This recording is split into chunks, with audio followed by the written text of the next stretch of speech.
Hey everyone, welcome back to the channel. Thanks for checking out the last video, the unboxing. Today is probably what people are mostly looking for, which is we're going to dig into some of the meat and the potatoes of configuration. So genuinely, I have no idea how long this video is going to be. So we're going to rock with it.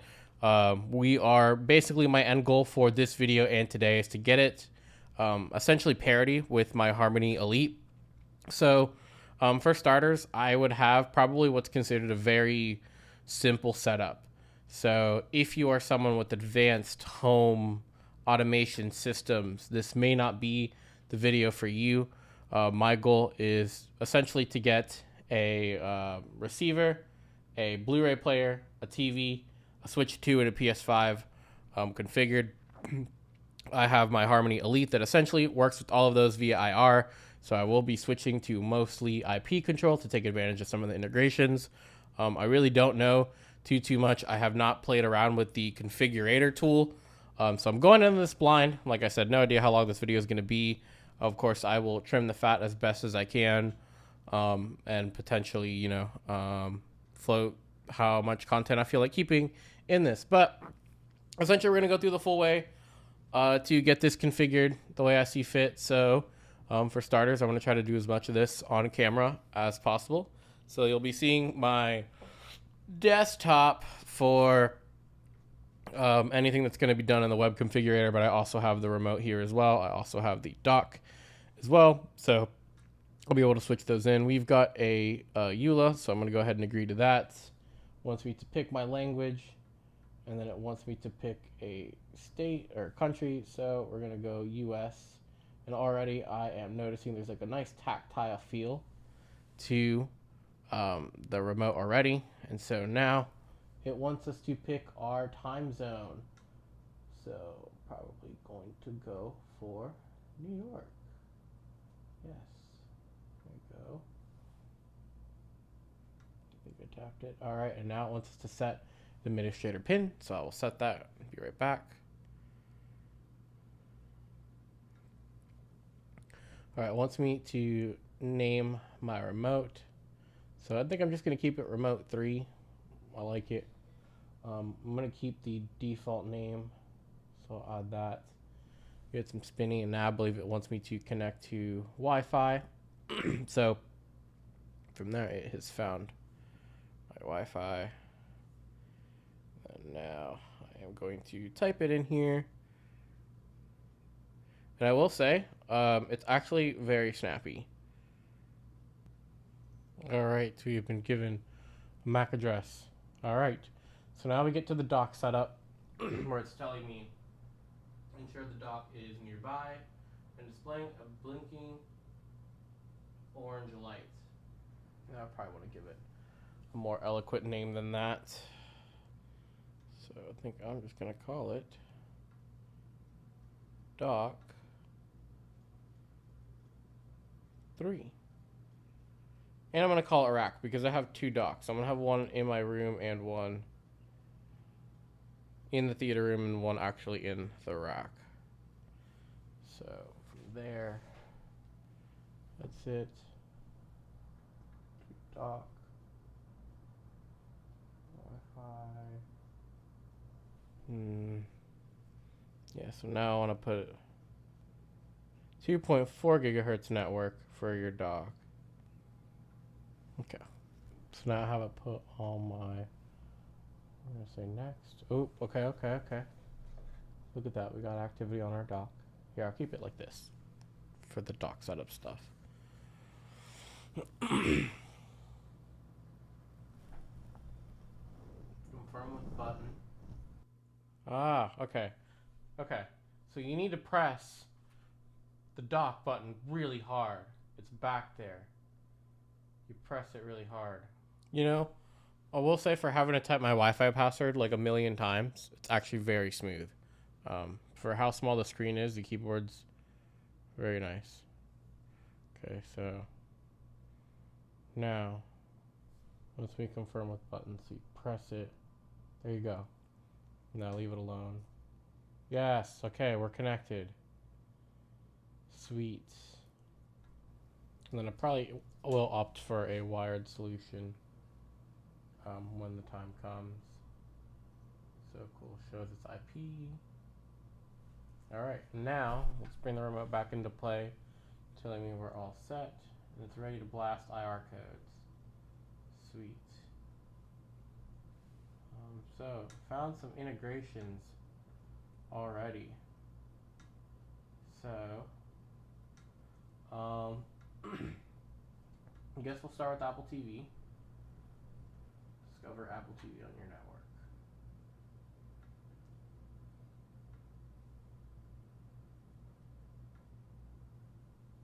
I'm just gonna kind of go through the way it says. Home theater.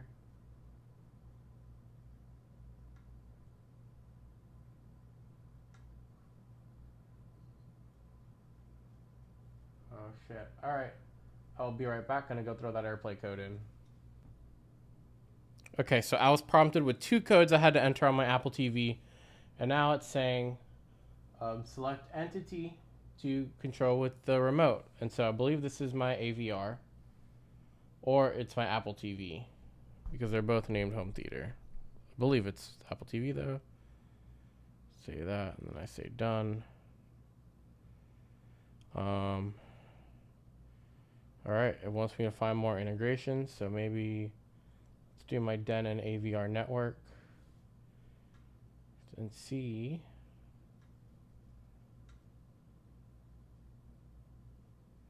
if it discovers it. Yeah, see home theater my Marantz. Let's say next. Okay, looks like that went good.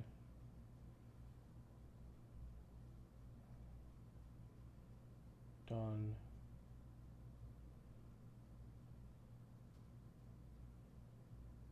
And I think that's it for now. Web configurator disabled. Alright, so now we can jump into the web configurator and see what else there is to do. So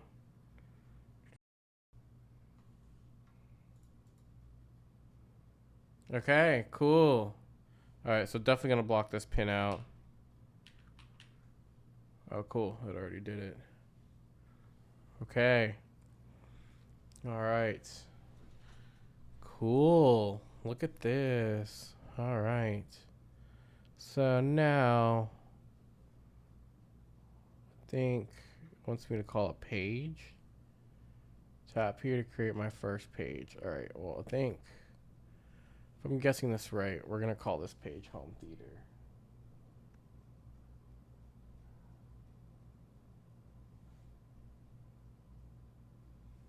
Alright, configure the page. So alright, I'm gonna start renaming things. So Cinema 70.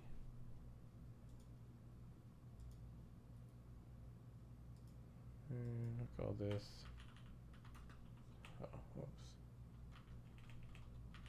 Apple TV. Cool. Alright, now home. Alright, let's add a new device.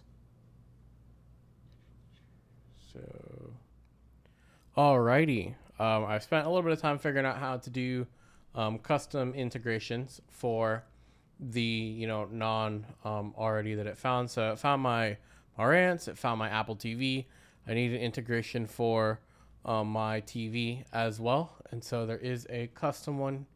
So typically what I like to do is if I jump over to the unfolded circle page here, I can do something like LG, and here's an LG TV integration from Albinator. So what I like to do is go to their LinkedIn there, or their GitHub there, excuse me. And then what I would typically do is do another / here and go to the releases. This is important. It'll actually give you the tar.dg file that we need. So it's right here. This is my LG TV one here. So I can simply click on this asset being signed into GitHub, and here it is. I already downloaded it. So now I can go to my web configurator here. Let me make sure the remote is still awake. and I want to add a custom integration, which now I can do browse a file and have this one here. Go ahead and open that up, give it an upload, and let's hope that it works as expected. And it's just gonna sit here and upload as well. So getting that integration all set up for my television. And here we go, we have a WebOS integration. We're gonna go ahead and do a little bit of setup here in the web configurator. Again, I've got in the corner the remote to make sure here. Leave blank to use auto discovery. So there's quite a few LG TVs on my network. So let's see. Oh, not found, huh? Let's take a look here. I wonder, maybe my TV is not on Wi-Fi. Let's find that out here. Although I'm pretty sure it is there. So we're going to use auto discovery again, and if not, I'll go grab the IP address of the guy. All right. I'll be right back. I'm going to grab the IP address. All right, I believe I figured out the issue. My TV was not turned on, so make sure you have your devices turned on. We'll see if now it can discover it on the network. And here it is. That is my LG TV. Connection refused. Oh man, one step further. 2 steps back, am I right? Use auto discovery. All right, so I did fiddle around with attempting to get the LG TV working via IP. Not having too much luck with that. There's probably some deeper configuration I might need to do. So instead, I'm going to try to add it via IR. So if I go add a new device, I do infrared. I could just do LG OLED. Say next. I'll type my manufacturer is LG. And I think I'm just going to do generic TV1 and go ahead and be done with it. And yep, that should be it. Perfect. And then I also want to try to add a custom integration for my PlayStation. So maybe if I do install custom, have here my PSN tar .gz. Let me make sure I got this from the right place though. If I go to, oh, here we go. Let's grab this one. Go back to my configurator, upload this new one for PSN. Put that. And then let me keep the remote waked up as well. So hopefully getting the custom integration for PlayStation should work. So there we go. Next, maybe I will need my PS5 turned on. So let me go on here. All right, so sign into PlayStation Network first. All right, now, so I'm signed in. Go back to my configurator. It says click here to retrieve your token. So now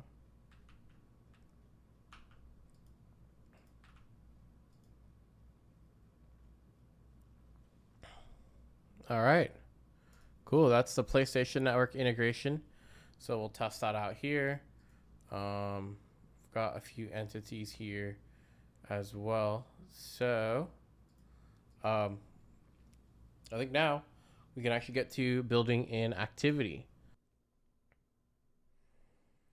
All right, so this is actually future Mike. It is the next day.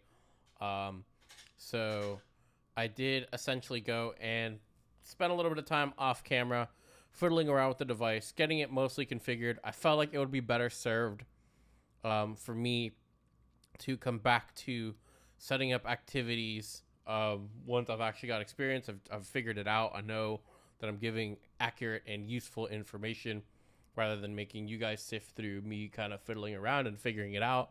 So I essentially have a configured remote at the moment. So I did succeed in my quest to basically get it replacing my Harmony on day one. I was able to get it there. And so we're going to be able to talk a little bit about how I did that. So first thing we do is we're going to go to our integrations. And so that part has not changed. I have my Apple TV integration. I have my Marantz, which is using the Denon integration. And I have my PlayStation Network. If I go to my actual entities now, I have my Apple TV. I have my receiver. I have my television via infrared. If I go to infrared here, I have my two LG devices, my LG OLED and my LG Blu-ray player. I have taken the time to set up both of my docks. So the LG OLED is in the theater, which is why you see it here. Infrared output device is going to dock 3 theater. If I go back, if I look at the LG player, this one is actually going to my dock 3 in the rack, which is the one that I configured on camera a bit ago. They're fancy IR blasters. It really looks like a lot of the main configuration happens on the remote itself. And so I go back to activities and macros.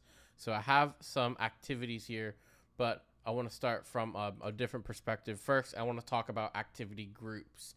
Activity groups are going to essentially help keep track of, we call them devices in HarmonyLand, but what we call them here are now entities. So I'm going to try to use the unfolded vernacular as much as I can. So we have entities, right? And so what we can do is put all of our entities into an activity group. So this is where, again, I'm not trying to do any really fancy multi-room stuff with the solution. It's really just a remote for my theater right now. Of course, there's room to grow on that. But I have a home theater activity group. And so I would create this essentially after you have all of your entities configured. And basically, it lets me add every device that's in my home theater, every activity that I've created, I funnel it in here. So the reason for that is so that it keeps track of, the common devices and essentially manages, input switching and power, knowing that, for example, if I'm watching an Apple TV and then I go to watch a Blu-ray, well, it knows all that needs to happen is my Marantz needs to change. The LG OLED can stay on the same input as the Apple TV. It will power off the Apple TV, and it knows all to do that because they are in the same activity group. So have that activity group built. If it needs activities first, then we will go and create activities first. So this is basically where I started out now. So I created an activity for Watch Apple TV. And I've included my entities here that are required, which is really just my OLED, my Apple TV, and my Marantz. And notice here I have them part of the home theater activity group there. And so I will show you how I have my sequences here, where now my sequences essentially are, I am switching on my TV, switching on the receiver, turning on the Apple TV, making sure my TV is set to HDMI 2, setting my input source on my Cinema 70. And so this is really cool here because it's, again, using that Denon AVR over the network. So I don't need to specify what HDMI according to the Marantz. It will literally show me here. This is how my naming convention is set up on my Marantz. I set my TV audio to eARC. I will set my Apple TV to Switch. And, of course, my Apple TV to Apple TV, PlayStation to PlayStation, etc. But all I'm really using is the Apple TV and Blu-ray inputs here for now. So I'll select that input. My off sequence, very simple. Just turn everything off. So that part is pretty easy. Setting up the user interface. This part is actually really, really cool. So basically, I can click on any button here. User interface, not button mapping. Getting ahead of myself. This is just a basic user interface. What you want to see here. I think for many of us who got this remote, we want to have... Oh, getting a quick reconnect. Let me make sure the remote is awake. It's good to see that happen because that will happen when you're configuring if you forget to wake the device, but it does reconnect just fast. It doesn't reset. I'm actually really impressed at this web UI that they've made up so far. It's very responsive, very snappy. So media title here. Let me go here. I'm actually just going to go ahead and reset my page. It's not a big deal, but most of us are probably going to just want to see our content, our timestamp. So I can click this add button here, and I can add a media widget. And of course, there's only two, media sources in this, activity. So we probably want the Apple TV, the one that we're going to be playing our media off of. So I can select Apple TV, close it, and now you want to take advantage of that whole screen. You can just simply drag like I did here, and then it looks just like that. Depending on the content that you're watching, it will throw the thumbnail. It'll show you times, kind of similar to, if you have an iPhone and it's on the same network, basically same deal there. And this is typically what you can do. Again, like I said, you've got the ability to stretch it. So maybe if you want just some of your content and then you still want to have like an icon button and you want to really, it can assign to anything you want at all, So really if I wanted like movie, video processing mode, movie, there you go. Got it right there. And, I can drag that, make it a whole big button, make it just one big button that switches that out. And then, of course, I can just go reset it. I'm going to set it back to what I wanted it, which was my media entity. So do my media widget here. I'm going to go ahead, add my Apple TV again. And then just wanted that one.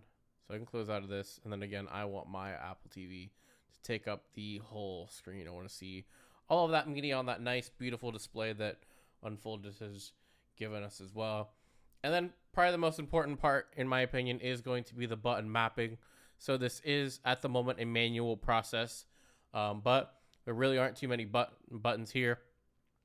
I prefer to use the physical volume buttons. So I'm sure other people have videos on how to configure the slide bar. I prove that I just like my buttons for what I do. But anyway, I can go map here. I've got this short press set up to play pause on my Apple TV. And so again, it's really important. You're going to get different, volume ups. If I went to volume up, there'll be one for my OLED. There'll be one for the Apple TV. Make sure you are setting the buttons to the proper device. A lot of them have similar naming conventions, but you'll see here, until here, volume down, it says Cinema 70, cursor up for Apple TV, play pause for Apple TV, and that's really about it. Typically, the home and back buttons on the remote actually do home for the remote, but Unfolded Circle lets you override it. So just while I'm in my Apple TV activity, these home button and my back button will correspond to my actual Apple TV and not the remote.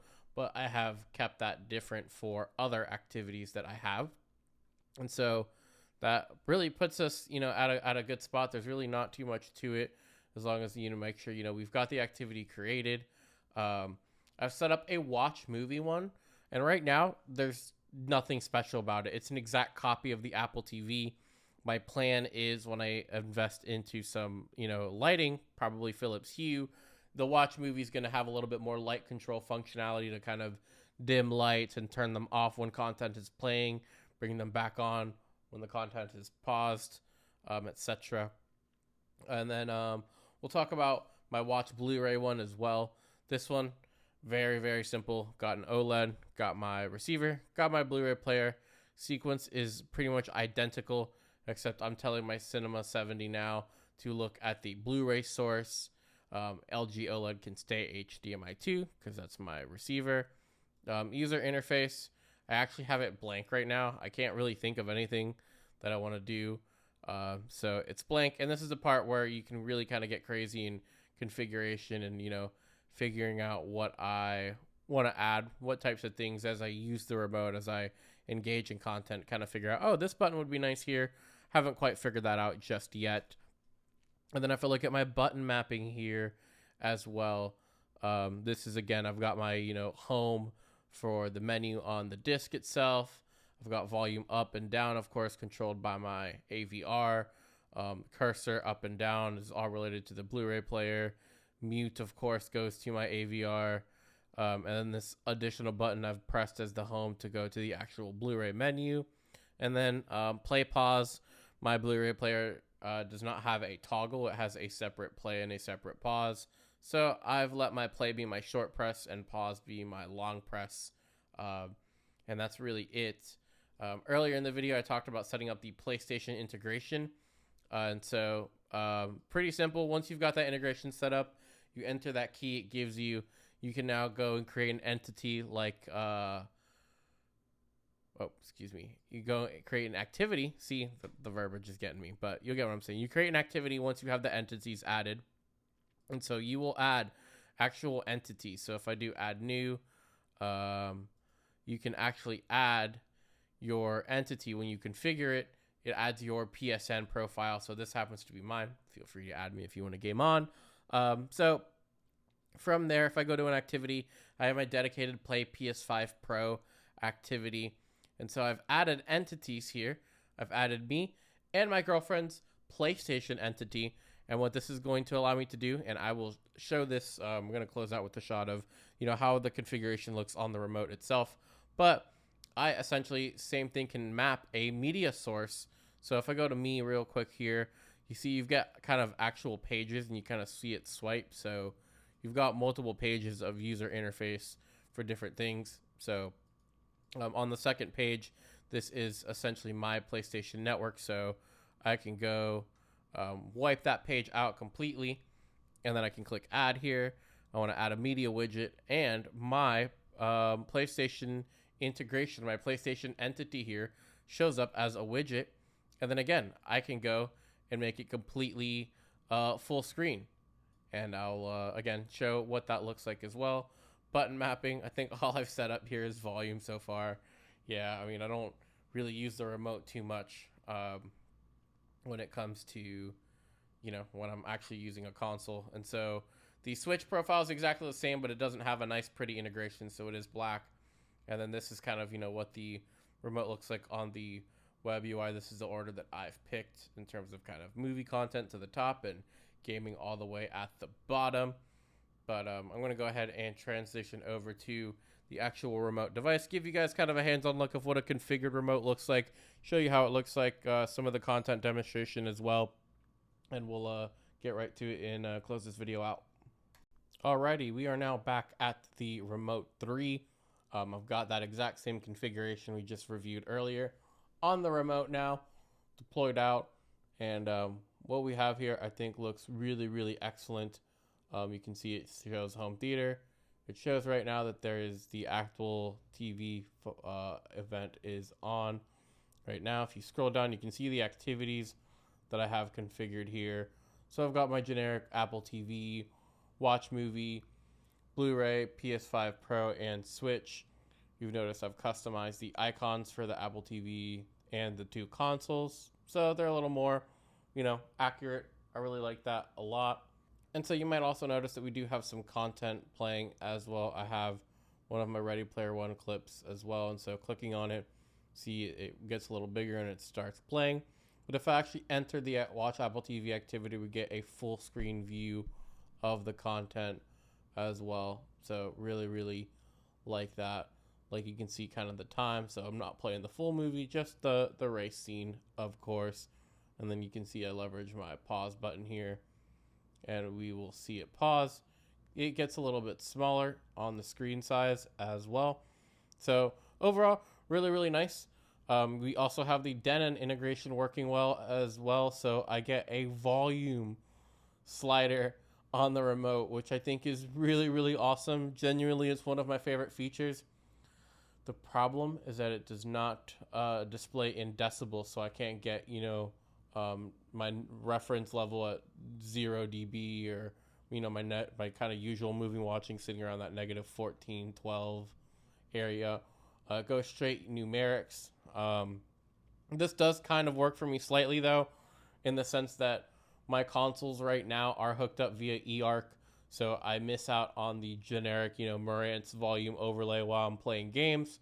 So now at least I can monitor, on average where my volume level is, but really hope to see that they implement a decibel counter as well for the home theater enthusiasts. And that's the beauty of a product like this. The hardware is here.